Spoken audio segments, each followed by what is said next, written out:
அனைவருக்கும் வணக்கம். உண்மையின் வலிமை. இன்றைய உலகில் செய்திகளை பரப்புவதும் விமர்சனம் செய்வதும் யாருக்கும் எளிதானது.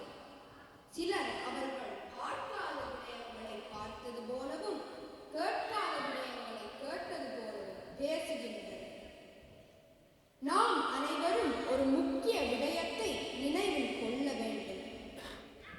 கண்ணால் காண்பது பொய், காதால் கேட்பது பொய், தீர விசாரித்து அறிவதே மெய்.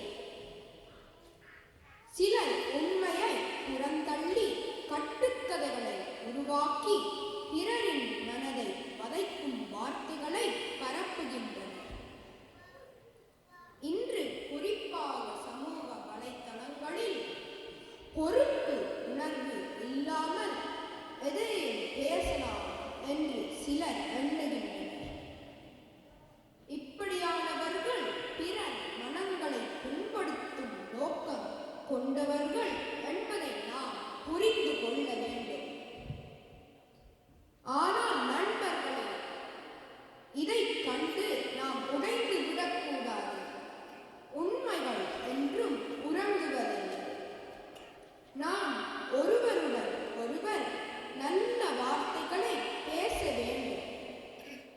கோபத்தில் கூட வார்த்தைகளை கவனமாக தேர்ந்தெடுக்க வேண்டும்.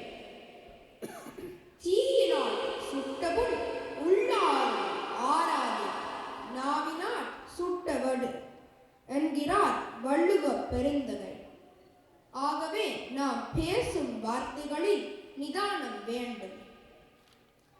தவறான தகவல்கள் மற்றும் உண்மைக்கு புறம்பான செய்திகள் பிறரின் அறியாக கற்றுக்கொள்ள வேண்டும். அன்றாட வாழ்வில் எம்மை தேடி வரும் தகவல்கள் சில உண்மை போன்று தோற்றமளிக்கும். அதனால் தகவல்களின் உண்மை தன்மையை அறிந்து கொள்ள நமது சிந்தனையை கூர்மைப்படுத்த வேண்டும்.